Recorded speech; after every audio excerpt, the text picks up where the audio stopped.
Shalom, selamat pagi Bapak Ibu Saudara yang kasih Tuhan. Selamat pagi semuanya. Tetap sehat, tetap kuat di dalam Tuhan. Tetap bersyukur dalam segala keadaan, karena itulah yang Allah kehendaki dalam Kristus Yesus. Ada ucapan syukur, ada korban syukur yang kita persembahkan kepada Tuhan di pagi hari, di hari yang baru ini. Sebelum kita melangkah lebih jauh, kita mau mendengarkan firman Tuhan. Firman Tuhan adalah kekuatan kita di hari-hari ini. Saudaraku yang kasih Tuhan, saya ingatkan terus, langit dan bumi akan berlalu, tapi perkataan-perkataan firman Tuhan tidak akan berlalu. Selagi ada kesempatan, mari kita sungguh-sungguh datang cari Tuhan. Dan kita mau terus mencari dahulu kerajaan Allah dan kebenarannya. Semuanya akan tambahkan kepadamu. Pagi ini firman Tuhan akan kita baca sama-sama dari kitab Nabi Yesaya 55 ayat 6 sampai ayat yang ke selanjutnya. Yesaya 55 ayat 6. Demikian bunyi firman Tuhan. Carilah Tuhan selama ia berkenan ditemui. Berserulah kepadanya selama ia dekat. Baiklah orang fasik meninggalkan jalannya, dan orang jahat meninggalkan rancangannya. Baiklah ia kembali kepada Tuhan, maka Dia akan mengasihaninya, dan kepada Allah kita, sebab Ia memberi pengampunan dengan limpahnya. Sebab rancanganku bukanlah rancanganmu, dan jalanmu bukanlah jalanku. Demikianlah firman Tuhan. Seperti tingginya langit dari bumi, demikianlah tingginya jalanku dari jalanmu, dan rancanganku dari rancanganmu. Sebab seperti hujan dan salju turun dari langit, dan tidak akan kembali ke situ, melainkan mengairi bumi, membuatnya subur, dan menumbuhkan tumbuh-tumbuhan, memberikan benih kepada penabur, dan roti kepada orang yang mau makan. Demikianlah firmanku yang keluar dari mulutku, ia tidak akan kembali kepadaku dengan sia-sia, tetapi ia akan melaksanakan apa yang ku kehendaki, dan akan berhasil dalam apa yang kusuruhkan kepadanya. Sungguh, kamu akan berangkat dengan sukacita, dan akan dihantarkan dengan damai. Gunung-gunung serta bukit-bukit akan bergembira dan bersorak-sorai di depanmu, dan segala pohon-pohonan di padang akan bertepuk tangan. Sebagai ganti semak duri akan tumbuh pohon sanobar, dan sebagai ganti kecubung akan tumbuh pohon murad, dan itu akan menjadi sebagai kemasyhuran bagi Tuhan, sebagai tanda abadi yang tidak akan lenyap. Puji Tuhan. Saudara yang kasih Tuhan, pagi hari ini nasihat firman Tuhan kepada kita mulai dari ayat yang ke-6. Ini mari kita perhatikan dengan sungguh-sungguh. Dikatakan, carilah Tuhan selama ia berkenan ditemui. Selama ia berkenan. Ini bicara menunjuk ada waktu perkenanan Tuhan. Waktu perkenanan Tuhan ini, saudara, ini adalah kesempatan bagi kita. Kesempatan emas bagi kita untuk datang mencari Tuhan, mencari Yesus. Kalau saya lihat dalam Korintus pasal 6, ya, 2 Korintus 6, saudara lihat. Saya baca dengan cepat. 2 Korintus pasal 6. Sebagai teman-teman sekerja, aku menasihatkan kamu supaya kamu jangan membuat menjadi sia-sia kasih karunia Allah yang telah kamu terima. Sebab Allah berfirman, pada waktu aku berkenan, aku akan mendengarkan engkau. Pada hari aku menyelamatkan, aku akan menolong engkau. Sesungguhnya waktu ini adalah waktu perkenanan itu. Sesungguhnya hari ini adalah hari penyelamatan itu. Saudara, Yesaya mengatakan cari Tuhan selama ia berkenan ditemui. Rasul Paulus mengingatkan dalam 2 Korintus 6 ayat yang kedua, inilah waktu perkenanan Tuhan. Sesungguhnya waktu ini adalah waktu perkenanan itu. Jadi saudaraku, jangan lagi tunda-tunda. Jangan lagi berlambat-lambat. Jangan lagi sengaja kita malah menjauh dari Tuhan. Jangan, saudara yang kasih Tuhan. Waktu inilah waktu perkenanan Tuhan. Carilah Tuhan sungguh-sungguh. Mari umat Tuhan, hai umat Tuhan yang mendengarkan di mana saja, carilah Tuhan selama dia berkenan ditemui, dan berserulah kepadanya selama ia dekat. Berdoa, cari Tuhan, berseru. Semoga saudara mengerti ini. Jadi ini hal utama bagi kita, seluruh umat Tuhan. Datanglah kepada Tuhan dengan hati yang tulus, ikhlas. Cari Tuhan sungguh-sungguh sampai saudara menemukannya. Bukan cuma asal-asal datang cari Tuhan, tapi sampai saudara merasakan hadirat Tuhan. Sampai saudara bisa berjumpa dengan Yesus secara pribadi. Dengan kata lain, saudara mengalami pribadi jamahan Tuhan, mengalami pribadi lawatan Tuhan. Saudara, lawatan Tuhan itu pasti mengerjakan sesuatu perubahan dalam hidup kita. Kalau saudara bilang aku dilawat Tuhan, pasti berubah. Hidupnya pasti berubah. Ayat 7, Yesaya 56. Baiklah orang fasik meninggalkan jalannya, dan orang jahat meninggalkan rancangannya. Baiklah ia kembali kepada Tuhan, maka dia akan mengasihaninya, dan kepada Allah kita, sebab ia memberi pengampunan dengan limpahnya. Dua pesan: orang fasik kembali kepada Tuhan, orang jahat tinggalkan rancangannya. Hai orang-orang fasik, kembalilah kepada Tuhan. Mungkin Yesaya mengatakan seperti itu dengan lebih tegas. Orang-orang fasik banyak sekarang, saudaraku Tuhan. Kalau kita lihat, saudaraku, bagaimana ciri-ciri orang fasik? Sudah saya bilang, ciri orang fasik yang saya bisa selalu ingatkan, dia pinjam barang orang tapi lupa kembalikan, bahkan tidak kembalikan. Itulah ciri-ciri orang fasik. Orang fasik tidak bisa menghargai orang lain, maunya dihargai. Orang fasik itu sombong. Orang fasik itu congkak angkuh. Orang fasik itu kekejian bagi Tuhan. Saudara Kristus Tuhan, nasihat masih ada bagi kita pagi hari ini.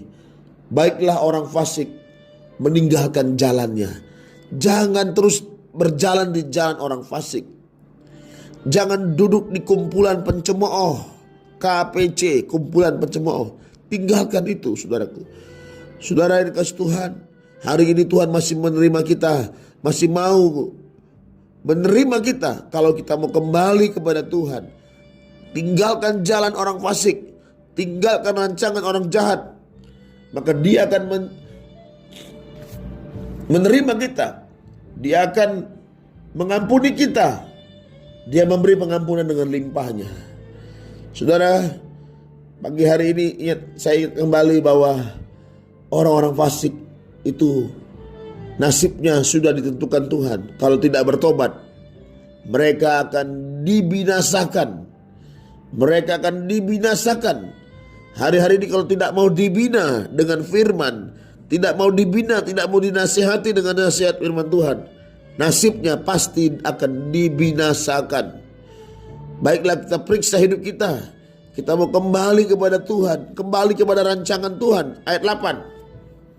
Sebab rancanganku bukanlah rancanganmu, dan jalanmu bukanlah jalanku. Demikianlah firman Tuhan. Saudara, kalau kita mau jujur, semua kita punya agenda masing-masing. Kita punya rancangan. 2020 saya mau kerjakan ini, mau mengerjakan itu. Buat jadwal segitu banyak agenda kita. Tapi Tuhan bilang, rancanganku bukanlah rancanganmu, jalanmu bukanlah jalanku. Demikianlah firman Tuhan. Saudara mau tahu seperti apa bedanya? Seperti tingginya langit dari bumi. Demikianlah tingginya jalanku dari jalanmu dan rancanganku dari rancanganmu. Mari kita umat Tuhan sadari hal ini. Jelas dibilang, rancanganku bukanlah rancanganmu. Rancangan kita manusia sepertinya kelihatannya bagus, sepertinya kelihatannya rapi, manis, indah, sepertinya kelihatannya bijaksana, seperti kelihatannya waduh keren banget. Tapi Tuhan bilang itu bukan rancanganku. Saudaraku, mari kita merendahkan diri, merendahkan hati di hadapan Tuhan. Kita mengaku kalau selama ini mungkin sudah banyak keliru yang kita kerjakan. Kita mau kembali kepada rancangan Tuhan. Kita bisa ukur kok dengan firman Tuhan. Karena kita sudah diberikan hikmat Tuhan, kita bisa ukur. Rancangan Tuhan itu selalu baik, tidak ada rancangan kecelakaan. Tapi menurut tahu, baiknya buat siapa? Baiknya buat kita dan buat semua orang. Saudara, terlebih buat bagi Tuhan. Rancangan Tuhan itu adalah rancangan damai sejahtera, bukan rancangan kecelakaan. Dan saudaraku, di dalamnya pasti ada tujuan dan kepentingan Tuhan yang terlaksana. Apa kepentingan Tuhan? Kita lihat saudaraku, firman Tuhan disampaikan. Lihat saudara, lihat ya, saya bacakan terus ya, perhatikan baik-baik. Ayat 10.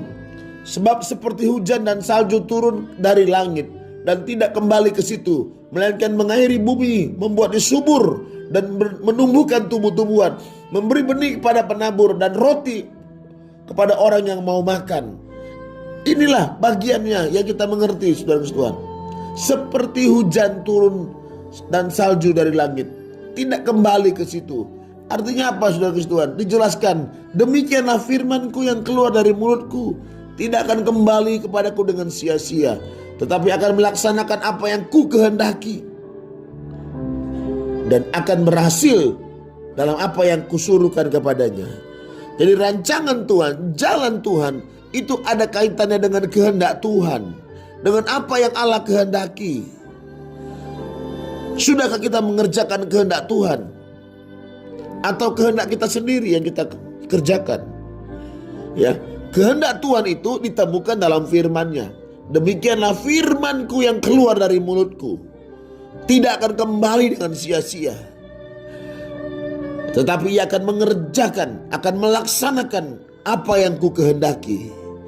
Saudaraku, dengan tegas Tuhan bilang firman yang keluar dari mulut Tuhan tidak akan pernah kembali dengan sia-sia.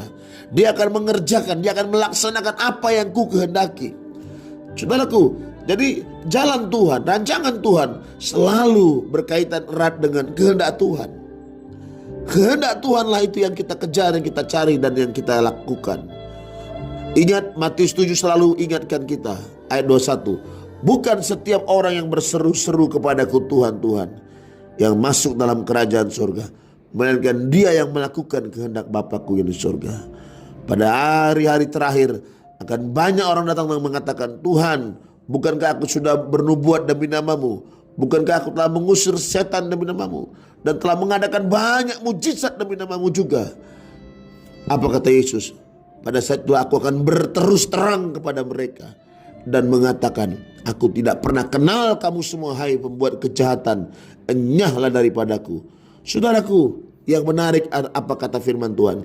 Pada waktu itulah aku akan berterus terang kepada mereka.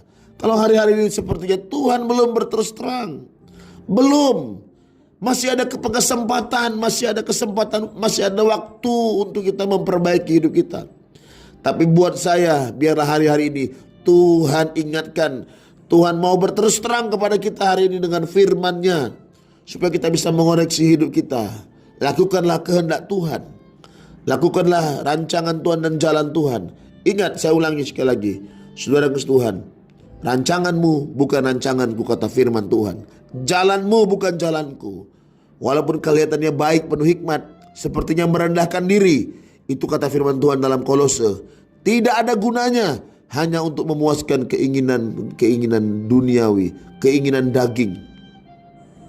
Dunia merancangkan begitu rupa, ya, model-model macam-macam, sepertinya hikmat, sepertinya merendahkan diri, sepertinya menyiksa diri. Tapi Alkitab berkata, tidak ada gunanya. Sudah, hanya untuk memuaskan keinginan daging. Kalau daging yang dipuaskan untuk apa? Mari hari ini saudaraku, lakukanlah kehendak Tuhan. Jalan Tuhan bukan jalan kita, kata firman Tuhan. Jalanmu bukan jalanku. Puji Tuhan, semoga saudara mengerti firman pagi ini, membawa kita lebih mengerti, lebih dewasa dalam Tuhan, lebih cinta Tuhan, lebih takut akan Tuhan. Mari kita yang masih hidup fasik, berubahlah, bertobatlah kembali ke jalan Tuhan. Tinggalkan rancangan-rancangan yang jahat. Tuhan Yesus memberkati. Kita berdoa. Kami bersyukur pagi ini Bapa di surga, firman-Mu mengingatkan kami supaya kami mencari Tuhan, supaya kami berseru kepada Tuhan, dan kami tinggalkan jalan-jalan orang fasik dan rancangan orang jahat. Di dalam nama Yesus, berkati umat-Mu yang mendengarkan firman pagi ini Tuhan. Hamba berdoa bagi orang-orang yang membutuhkan pertolongan Tuhan. Mereka yang masih membutuhkan pekerjaan, berikanlah pekerjaan yang baru dalam nama Yesus. Kami percaya tidak ada yang mustahil bagi Tuhan. Buka jalan bagi mereka yang membutuhkan pertolongan Tuhan, yang membutuhkan uluran kasih Tuhan, uluran tangan kuasa Tuhan, yang membutuhkan kesembuhan ilahi. Sembuhkan di dalam nama Yesus. Mujizat terjadi pagi hari ini Bapa. Berkati umat-Mu di dalam nama Tuhan Yesus Kristus. Yang lemah kuatkan Tuhan, yang susah hiburkan dengan kasih dan kuasa damai sejahtera dari Roh Kudus. Terima kasih Bapa yang baik. Berkati umat-umat Tuhan di bangsa ini. Berkati bangsa kami Indonesia. Berkati pemerintahan kami, Bapak Presiden, Wakil Presiden kami. Tolong mereka. Berikan hikmat untuk menyelesaikan wabah COVID ini Tuhan, untuk mengatasinya. Di dalam nama Yesus, para dokter, para suster, para medis, berkati mereka semua Bapa, untuk mereka tetap sehat, tetap kuat dalam melaksanakan tugas dan tanggung jawab mereka. Nama Tuhan dimuliakan. Dalam nama Tuhan Yesus, nama berdoa, haleluya, amin.